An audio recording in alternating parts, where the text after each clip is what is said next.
Di malam ini kita akan langsung lanjut ya. Jadi ini sesi di mana gue akan bawakan materi. Setelah ini gue akan ada announcement dan ada sesi Bro Kakak juga, dan kita akan ada talk show ya. Sebelum itu gue pengen cerita sedikit mungkin ya. Ini slide-nya bisa dimulai. Kita mau bahas apa? Nah, ini dia. Oh, diedit ya. Gua kira putih. Tadi gue selalu ngirimnya putih itu di Google Slide. Jadi dari 0 sampai 1 triliun. Ini sebenarnya materinya, kemarin tuh gue sempat mau bahas tentang waktu yang dibukukan. Tapi gue ngerasa agak terlalu philosophical. Dan ini ada hubungannya sama gue ngobrol sama Mas Angga nih. Kenapa akhirnya presentasinya jadi seperti ini. Jadi gue akan ada, ini kasih tepuk tangan dulu. Ini director salah satu terbaik Indonesia, Mas Angga Dwi Mas. Oh, ada Pak Will juga, CEO dari Indodax di sini. Kasih tepuk tangan. Oke, boleh next. Ini 11 tahun lalu, ya. Ini gue bikinnya pakai AI, ya. Lumayan mirip lah ya. Jadi gue jualan sedotan tuh 30.000 rupiah. Jadi ya, kalian ada yang tahu minyak rambut? Cuman minyak rambut gue itu waktu itu ketahan sebenarnya sama bea cukai. Jadi penjualan paling laris gue itu dari sedotan sebenarnya. Jadi kira-kira gambarannya seperti ini ya. Ini kayaknya agak AI-nya agak mirip Thailand ya ini ya.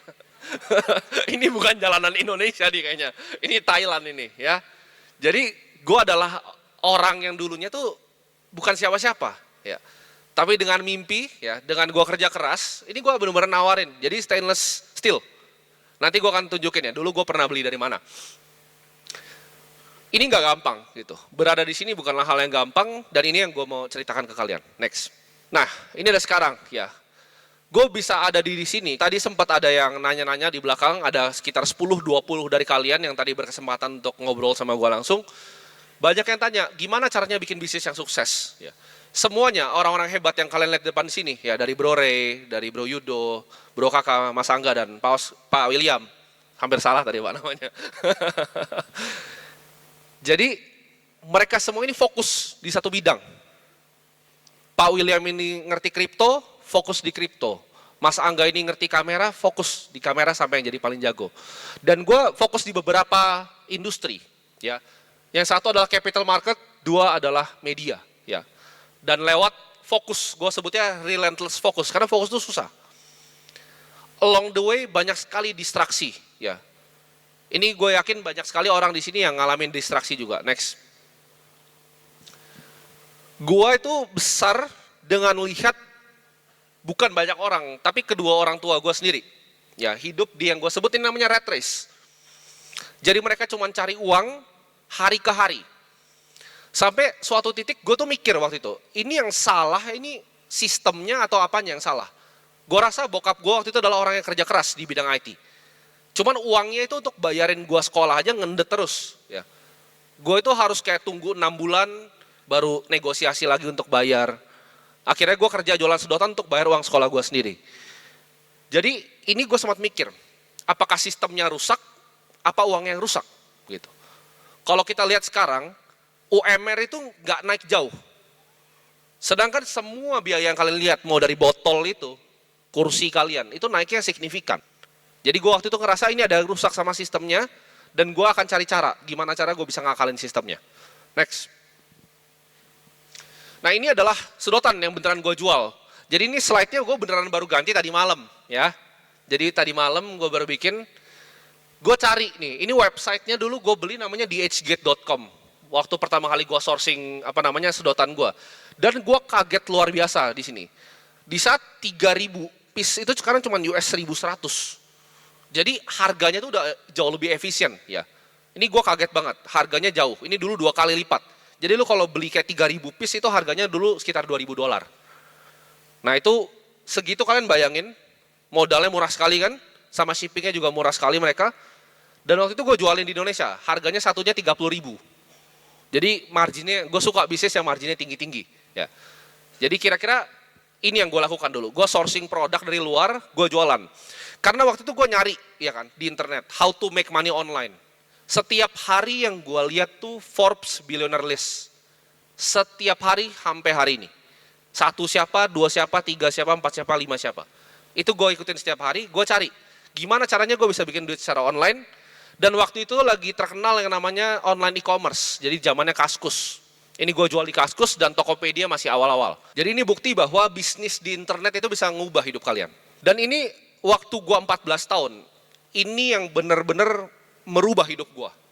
Bukan jualan digital, bukan marketing, bukan media. Gue discover yang namanya capital market. Jadi ini ada hubungannya sama nanti yang mau gue announce hari ini. Karena ini something yang benar-benar dekat di hati gue. Ini kenapa gue bikin Akademi Kripto, ini kenapa gue berinvestasi di vlog, ini kenapa gue ada di sini sekarang. Ya, gue discover ada cara bikin uang yang unik namanya capital market. Ini portfolio dari Warren Buffett, ini sekarang ya. Dulu itu gue mikir, gue bukan orang yang sepintar Bill Gates, gue bukan sepintar Jeff Bezos bisa bikin Amazon. Tapi gue bisa kalau cuma beli saham Coca-Cola. Next. Nah ini adalah investasi ya, Warren Buffett di Coca-Cola. Banyak yang nggak ngerti investasi dia di Coca-Cola. Tapi ini yang gue temukan di saat gue umur 14 dan 15 tahun. Gue ikutin annual letternya dari 1970, dari sebelum Berkshire Hathaway, Buffett Partnership. Banyak yang kira dividen Warren Buffett sekarang, itu yield-nya, dari kalian cari di Google tuh Coca-Cola dividen yield. Tapi itu salah besar. Dividen Coca-Cola itu 63%. Kenapa bisa begitu? Karena waktu dia invest itu cuma 593 million dollar. Jadi dia investnya sepertiga dari pile-nya di Berkshire, dia taruh di Coca-Cola, American Express, sama dia pegang cash.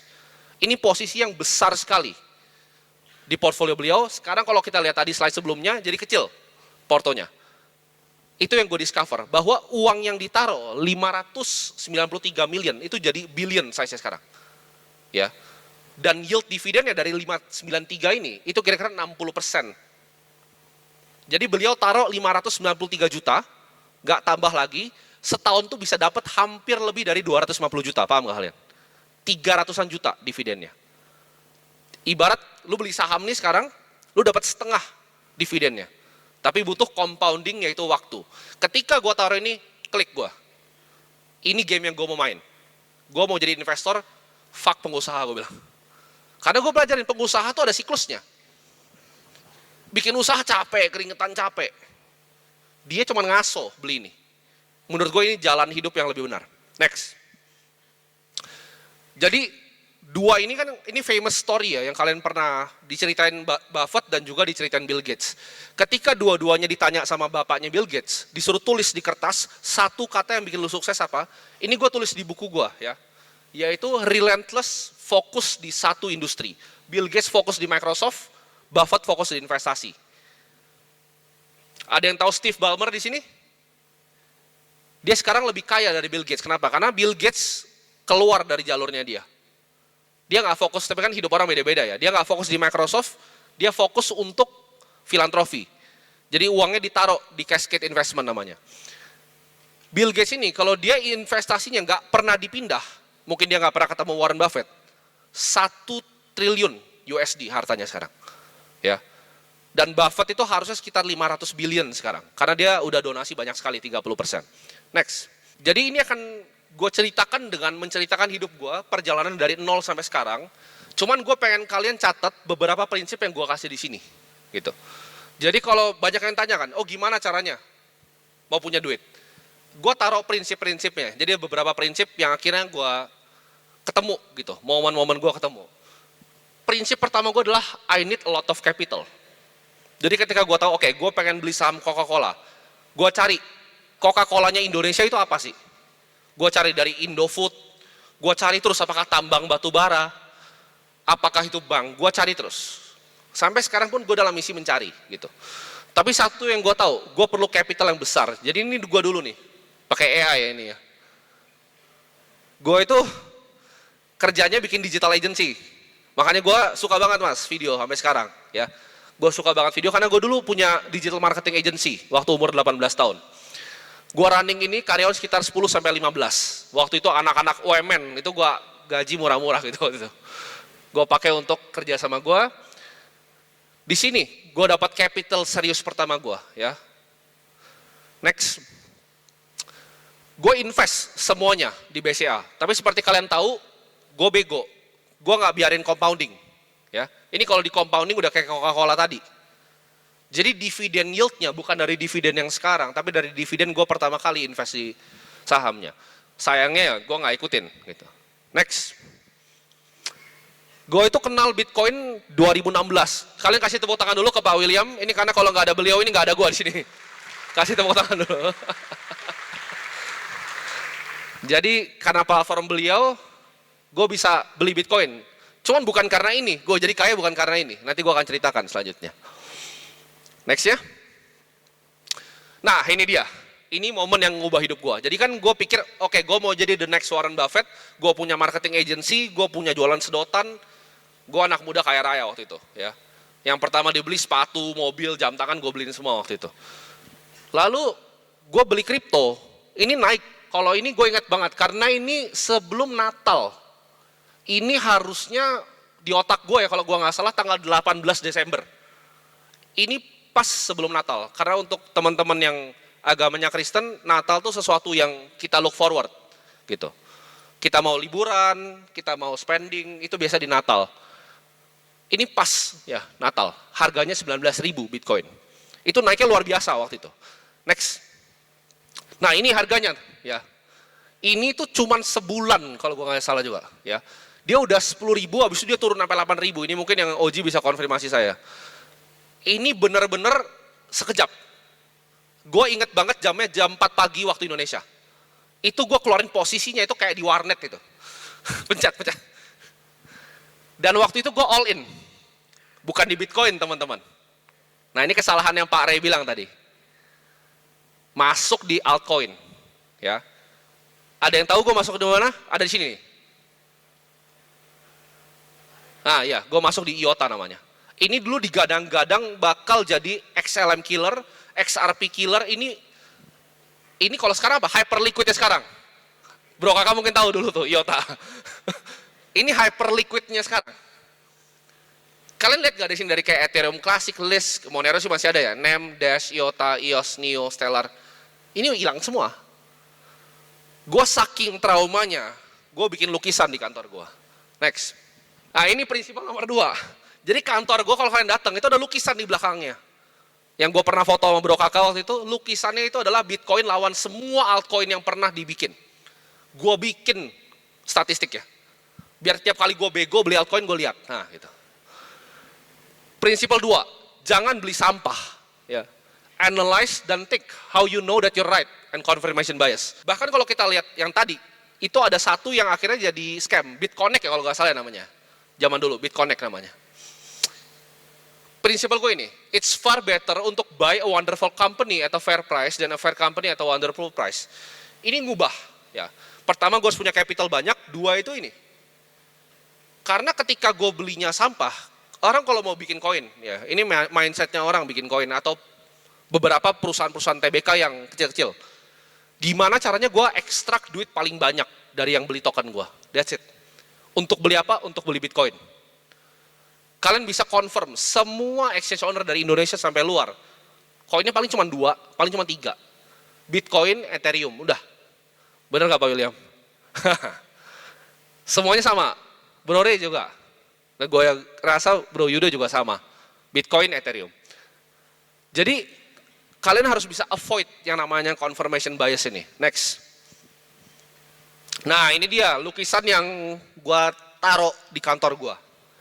Jadi ini chart, gue kasih kredit waktu itu, gue lupa yang bikin namanya, wubul.com. Ini chart tahun 2019 dibikin.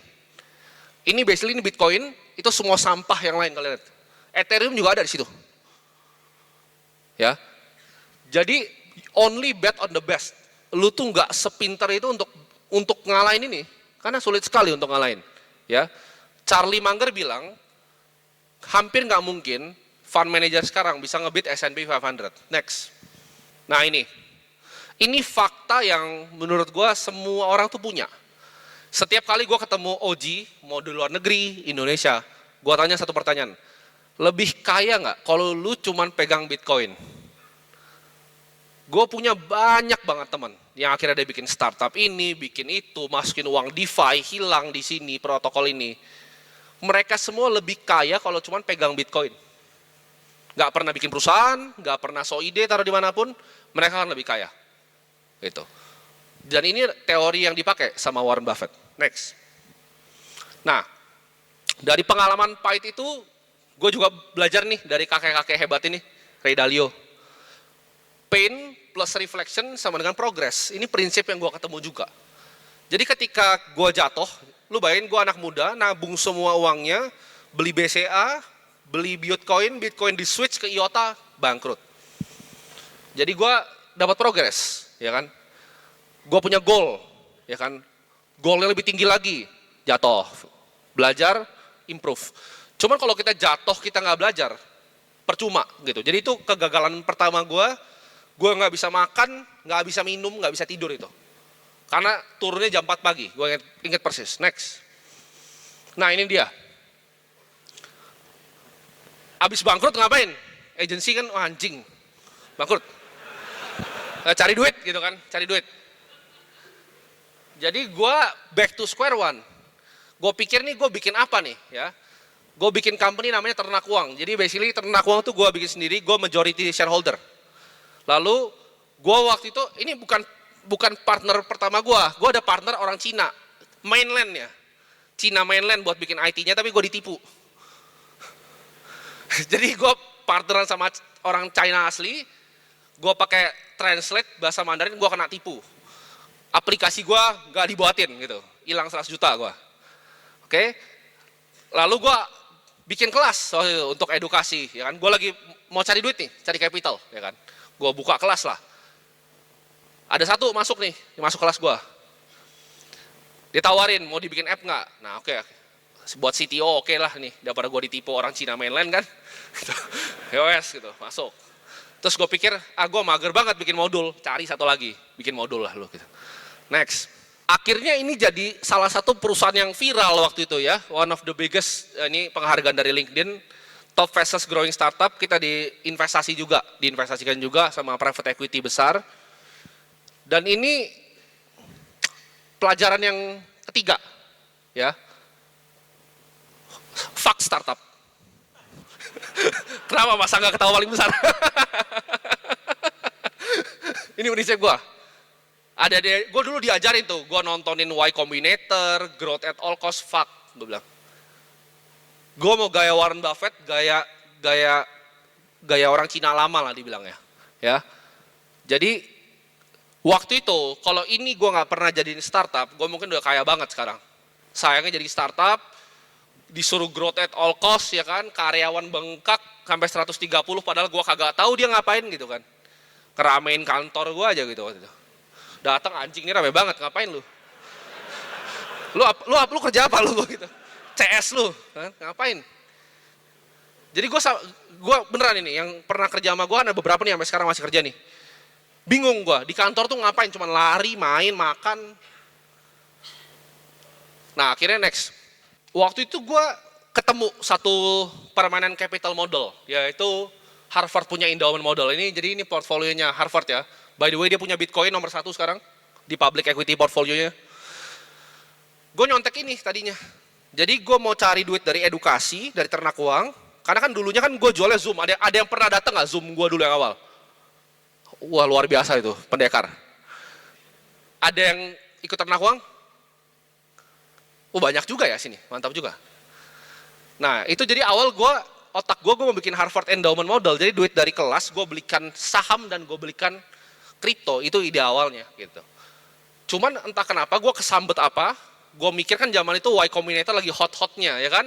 Gue lihat waktu itu ada startup, aduh pengen sebut tapi udah bangkrut. Gue mau sebut nama tapi janganlah gitu. Udah bangkrut semua yang gue mau sebut. Keren gitu kan, CEO-nya foto di majalah gitu. Gue pikir gue juga pengen gitu kan. Gue jadikan lah cash cow gue ini jadi startup. Jadinya ke tong sampah gitu. Next. Prinsip 4. Choose your partner wisely.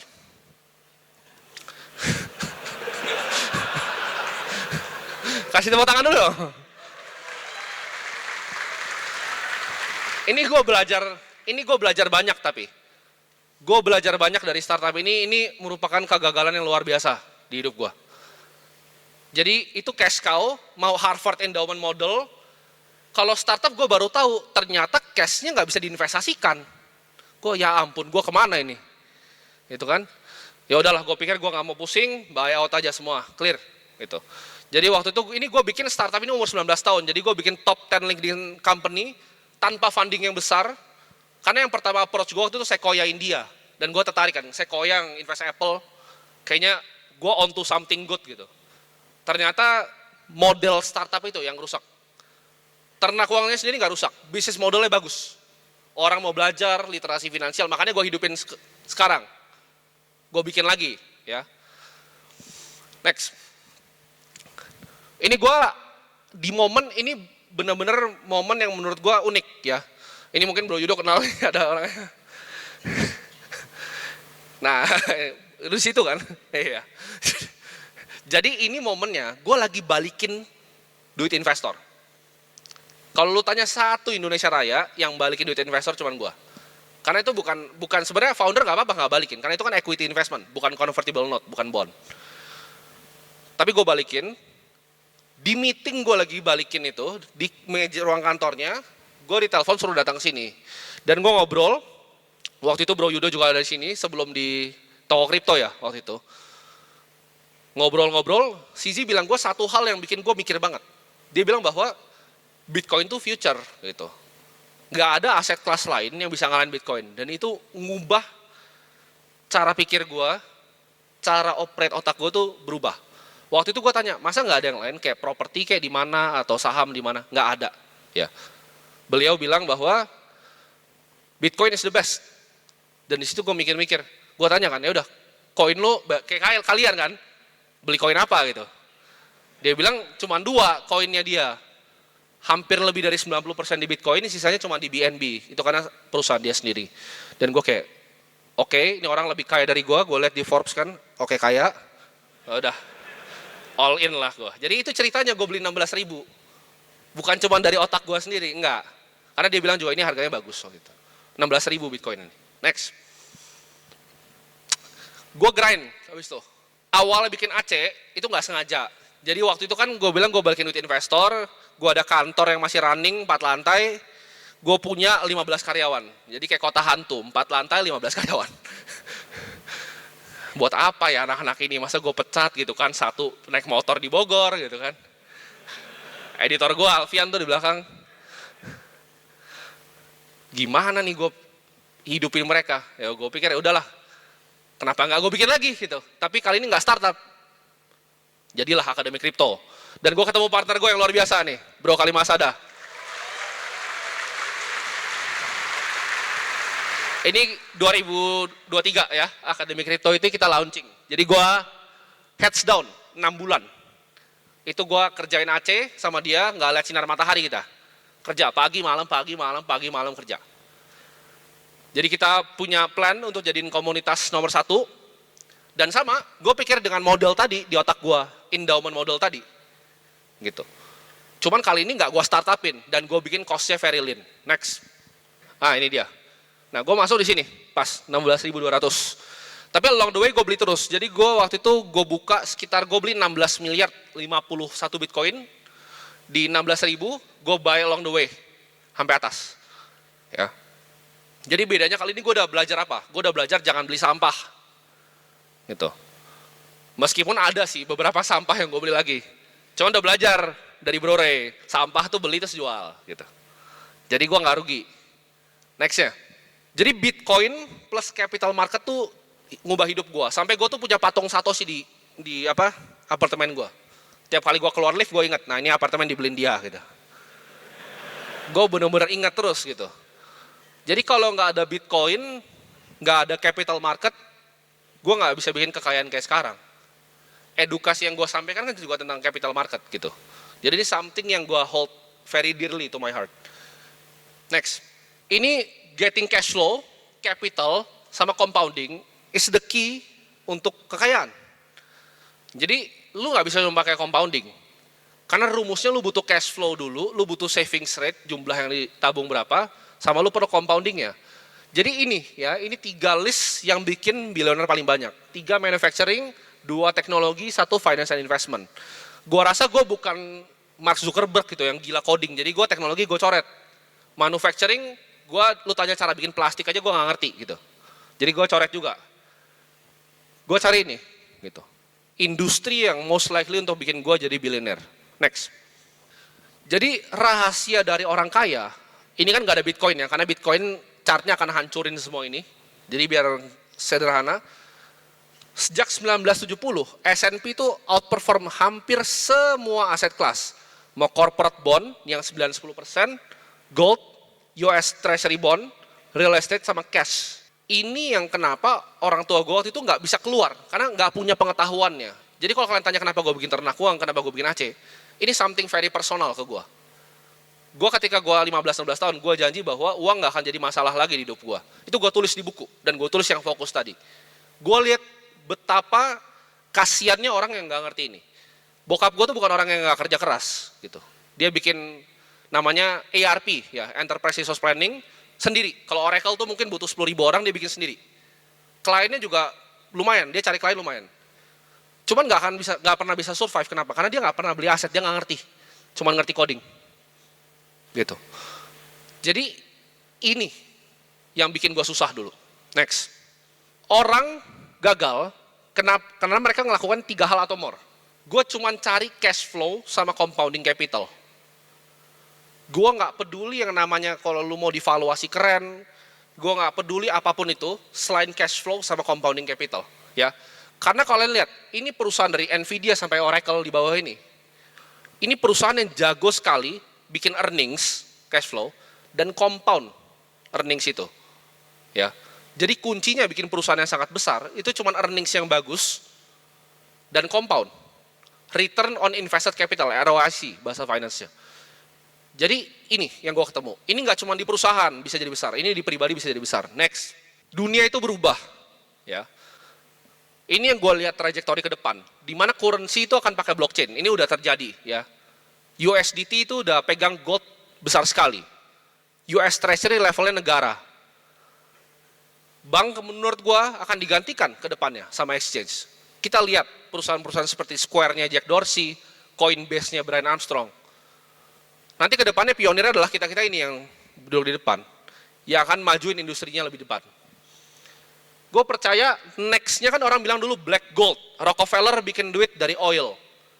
Next-nya bukan oil, tapi data. Itu yang bisa bikin DCI market cap 500T, karena data itu akan lebih berharga dibanding minyak. Power itu akan shift, ya. Ini tesis pribadi gue, power itu akan shift. Ke orang yang apa? Yang punya influence. Sekarang ini udah kelihatan. Ini buat yang paham, kalian akan ngerti. Dan store of value kebanyakan akan di-capture sama aset yang langka dan diinginkan oleh banyak orang, yaitu Bitcoin. Next. Nah ini.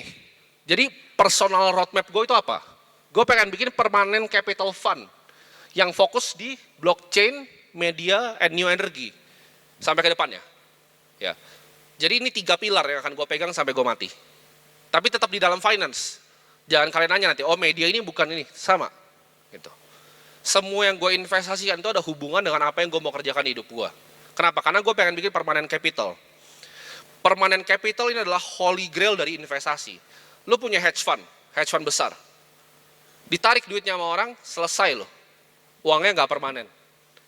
Buffett tahu ini. Buffett itu cuma 200 billion invested di public market. Sisanya tuh operating company-nya besar sekali. Beliau itu gila dengan namanya permanent capital, dan ini yang gue mau bikin, gitu. Next, Indonesia itu bakal jadi top 5 GDP 2045. Gue udah hitung dengan segala macam cara, semua riset udah gue baca, ini nggak mungkin salah. Kecuali populasi kita turun. Jadi beranaklah yang banyak. Karena Roma itu bukan kalah karena diserang orang barbarian, enggak. Roma itu kalah karena population decline. Roma itu kalah karena inflasi dan population decline. Ketika dia punya militer yang kuat, nggak bisa dibayar lagi pakai duit. Percuma jadi mercenary orang. Jadi ini Indonesia ya. Productivity trajektorinya. Kita akan balap negara-negara super maju. Next, ini data dari McKinsey & Company. Monopoli itu akan menang. Ya. Kenapa? Ini kata-kata dari salah satu investor favorit gue, muridnya Warren Buffett juga, Chris Hohn. The number one mistake investor lihat adalah mereka nggak ngeliat kompetisi. Kompetisi itu yang ngehancurin profit. Kompetisi itu musuh dari sebuah bisnis. Orang yang nggak mikir kompetisi itu pasti hancur. Kedepannya kita akan lihat nih, Indonesia's employment akan shift dari micro enterprise UMKM ke larger company di high income scenario. Kalian tahu nggak ini udah terjadi di negara apa? India. Indonesia itu belum terjadi. Kenapa? Karena capital marketnya belum jadi. Ada yang bilang IHSG 8.600. Beberapa orang yang kaya, konglomerat. Tapi kalau kita lihat realnya, kalian coba cari ETF-nya BlackRock Indonesia, EDO namanya, MSCI Indonesia, rata. Lihat MSCI India, naik. Kita itu growth-nya fake capital marketnya, nggak real. Next, AI-driven ekonomi itu dari sini. Jadi kita sebagai pelaku industri itu harus evolve gitu. High performer are more likely than others untuk expect organisasi untuk use AI. Artinya apa? Ini gap paling parah di dunia. Ini bukan gap duit, bukan gap skill lagi, gap intelektual. Company yang pinter akan makin pinter. Company yang bodoh nggak pakai akan makin bodoh. Jadi gapnya ini intelektual, dan ini pertama kali gue ngeliat di dunia ada beginian. Jadi ketika nanti big corporate ini pakai AI, kalian nggak akan bisa compete. Gitu. Next. Ini juga data yang menarik banget dari Henley & Partners. Jadi sentimilioner, orang yang punya 100 juta dolar lebih. Ya ini ada beberapa nih sentimilioner di sini. Ini grow cepat sekali. Jadi orang banyak bilang dunia tambah susah, enggak. Gap inequality jauh. Sentimilioner itu orang yang punya 100 juta dolar ke atas. Ini tempat-tempat mereka tinggal nih sekarang. New York, Bay Area, Los Angeles, London, Beijing, Singapura, Shanghai, Hong Kong, Chicago, and Paris. Kita Jakarta jauh lah, nggak ada kita. Atau nggak kedeteksi uangnya itu kan. Next. Jadi ini yang Bro Ray tadi bahas. Akan ada huge wealth transfer ke Gen Z. Jadi gue ngeliat sekarang, mappingannya, uang boomer ini akan turunnya ke Gen Z, bukan ke milenial. Jadi Gen Z ini akan inherit kekayaan yang luar biasa, dan mereka tuh lebih technologically native. Mereka lebih pengen invest di next frontier dari teknologi. Mereka lebih pengen invest di perusahaan-perusahaan yang berkembang. Next. Nah ini sebenarnya ini rahasia pribadi gue. Jadi gue akan share ke kalian di sini semua. Ada yang bisa sebut nggak nama-namanya? Teriakin aja. Ada nggak yang tahu? Nggak ada yang tahu ini tiga siapa? Kacau kalian. Atau kalian nggak suka belajar sejarah? Mimpi gue dari awal tuh gue nggak pengen jadi orang nomor 100 terkaya, nomor 50, gue pengen jadi nomor 1 paling kaya. Berapa lama? Bukan 20 tahun. Bukan 30 tahun, bukan 40 tahun, bukan 100 tahun. Gue mau 500 tahun. Jadi cuman ini 3 orang yang tahan 500 tahun kekayaannya. House of Medici dari Italia, Jakob Fugger dari Jerman, dan satu lagi Nathan Rothschild. Ini 3 orang yang punya industri yang sama. Ada yang bisa tahu industri apa? Apa? Industri banking. Jadi Nathan Rothschild punya quotes yang mengubah hidup gue. Ini prinsipal gue lagi. The only business worth doing is the business of money. Menurut dia semua bisnis lain itu sampah. Harus bisnis uang. Ini yang dilakukan Medici family, yang fund semua Renaissance. Jakob Fugger ini banker paling kaya di Jerman. Ini yang ngebankroll semua raja-raja di Jerman dulu. Mereka mau naik nih jadi raja, minta duit sama Jakob Fugger. Dan ini Rothschild. Rothschild ini sampai sekarang masih ada loh family-nya. Jadi gue nggak pengen cuma nyontek family kayak Vanderbilt, udah hilang. Rockefeller masih ada tapi duitnya udah nggak banyak. 3 ini doang. Kalian tanya kenapa gue invest only in banks? Karena satu-satunya bisnis yang worth dilakukan tuh bank. Bisnis yang tahun 1000 tahun tuh nggak banyak. Ya, jadi gue nggak pengen bikin kekayaan yang 100 tahun gue mati hilang, nggak mau. Gue pengen punya permanent capital yang jalan terus, bangun sekolah terus, lama setelah gue mati. Ini game gue. Next.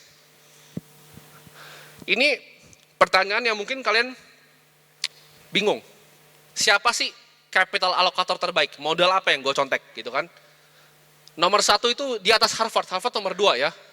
Ini endowment model, di mana dia bisa dapat duit dari grants, dari edukasi, lalu dia investasikan dengan prudent over very long time. Ada yang tahu nggak Ensign Peak ini apa? Ada yang tahu? Gereja Mormon. Jadi mereka adalah the best capital allocator yang pernah gue lihat. CAGR paling stabil, ngalahin S&P paling jauh. Next. Nah ini dia.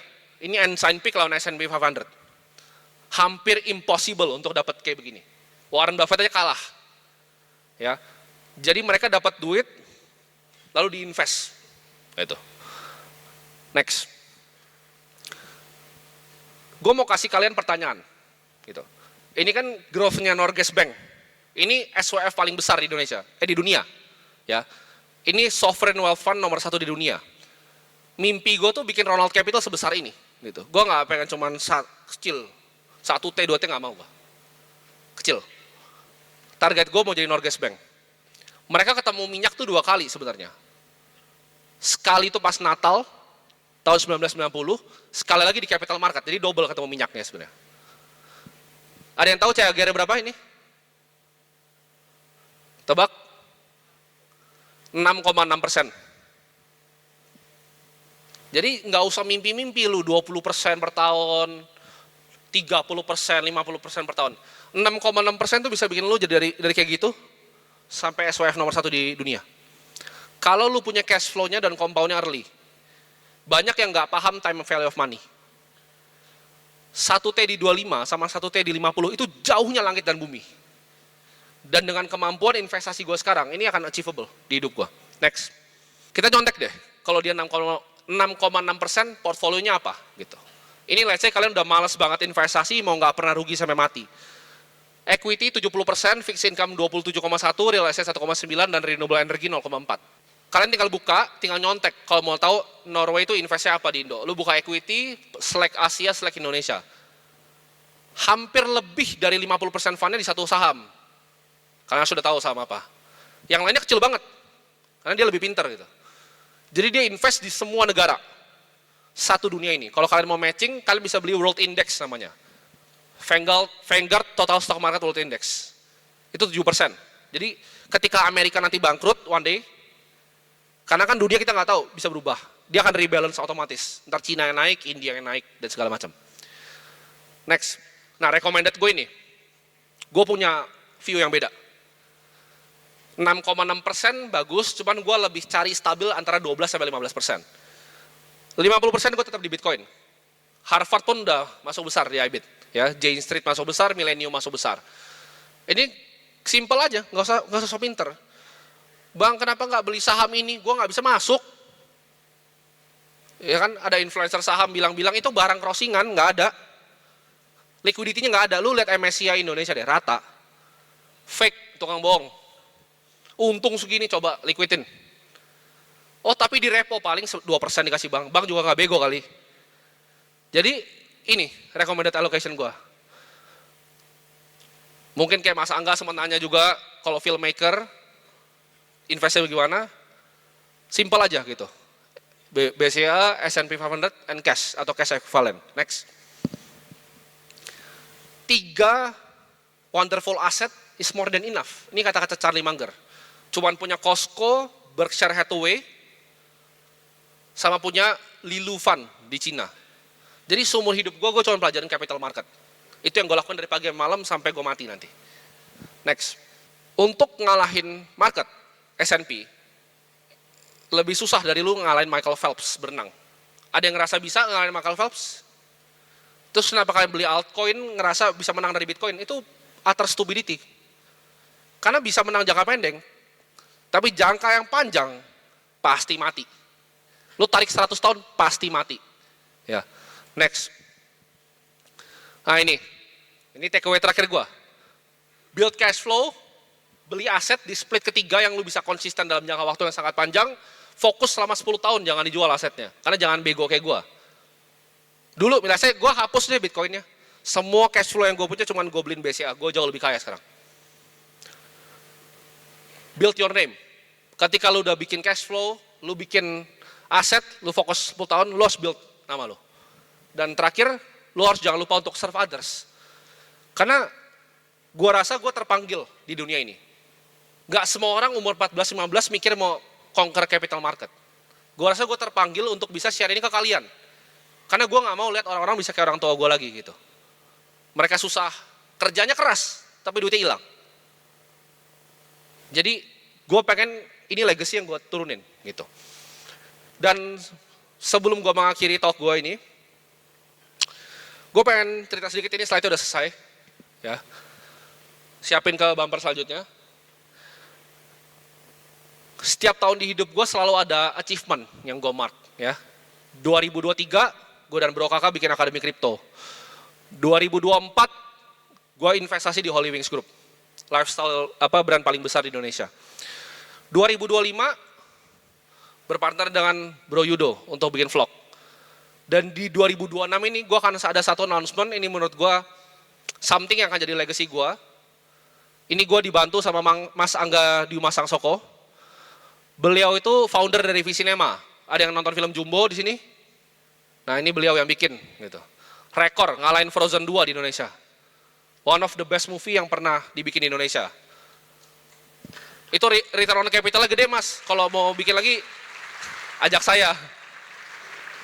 5x loh dari modal, lumayan luar biasa. Jadi without further ado, gue mau announce bahwa kita akan build company baru. Saya undang Mas Angga untuk naik ke stage.